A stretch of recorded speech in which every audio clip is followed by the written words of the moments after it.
So what I feel is that there are the people in society who, even if you lay everything out in front of them, they still won't see it. They still won't see it because they can't believe, no part of them can believe that a government would work against them. Not just work against them, but intentionally go out to harm and even kill them and take the land from them. That is so beyond their ability to handle that they'll never see it, even if it was written plain as day right in front of them, signed by the mayor, signed by the prime minister, they still wouldn't believe it.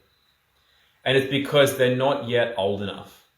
They're not yet evolved enough to be able to take enough responsibility for themselves. They need their mummy and daddy. And mummy and daddy are the mayor and the prime minister and the premier of the state and the TV and the media that they think are reporting truth. So they could never hear it until they actually are able to grow up and stand on their own 2 feet. Because for people like us, well, at least for me, I find it all really exciting and really empowering. The reason I find it empowering is because seeing it for what it is, or at least how I feel it is. I'm not saying that I'm right about everything or I know the truth. I'm just saying that for me to know that the way that everything falls together and that all the responsibility lies with me, that's exciting. That's empowering for me. That's in no way disempowering because it means I get to choose every step of the way. And because I'm confident in my abilities to do that, that I've grown from a boy and into a man, I'm happy about that. I relish that. That makes me feel alive. But other people, they're not quite there.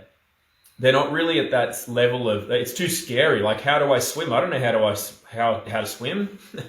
How do I dress myself? How do I feed myself? If people don't know how to do that, they're still very young inside of adult bodies, so they're just not able to comprehend that. And then you have the people that are awake and aware. But what I'm going to suggest, which is maybe people listening might find themselves in this boat, is that quite often the awake, so to speak, or the woke people, are actually doing the job of the mainstream for them.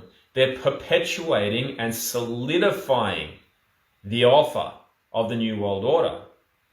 So how, you might ask, are people doing that?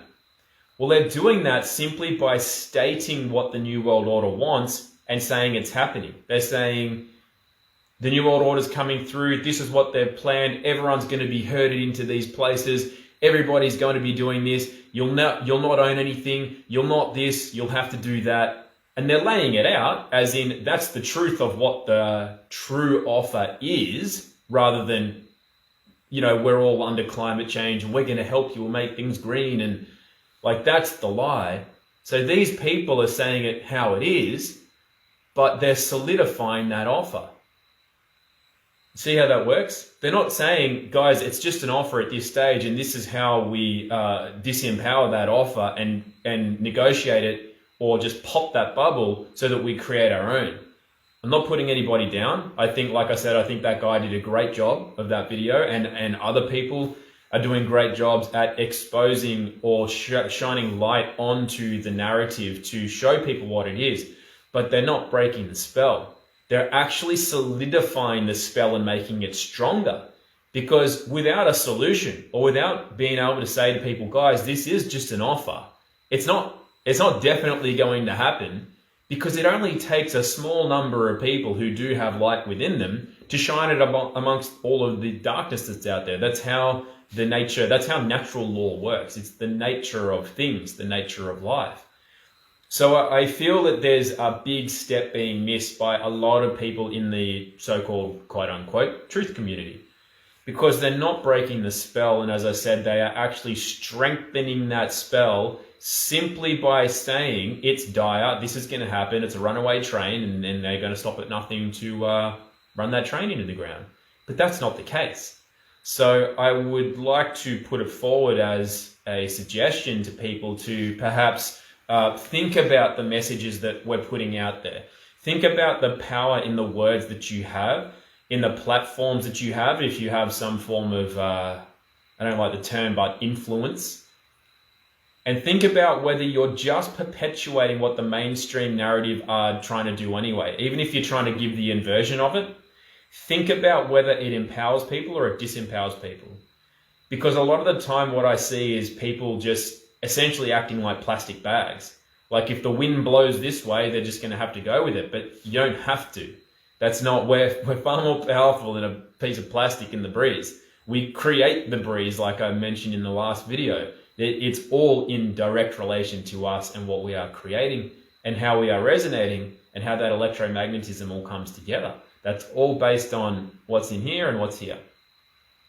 So I just want to put that out there. Hopefully that's okay for people to take on board and resonate with. I just suggest with the reason I say it is that those that are not really in any way self-aware, and as I said last time, I'm not pretending to be like some full self-realized, I'm not levitating off the ground here, guys. I'm sitting on the floor. So we're all at different and varying levels of self-realization. Those that are not anywhere near anything, they can call blue murder all day and night, and it won't really affect the matrix of things very heavily because they don't have enough individual power yet. The moment your lights come on and you start being aware of things, you have a little bit more influence, so to speak, and power. So your words carry more of an effect. They can affect more change in the immediate external environment. And the more you become self-realized, the greater that power becomes. Which is why if you are somebody that's either looked up to, you do have more awareness and knowledge, or you do have some kind of following, or whatever the case may be.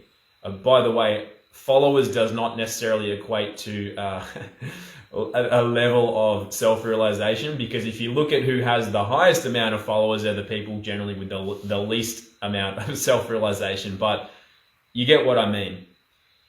If you're aware of things and you've been aware for some time, you can see things for how they are. Your words, which is how we speak reality into existence, your words carry a lot. So be very careful how you use them.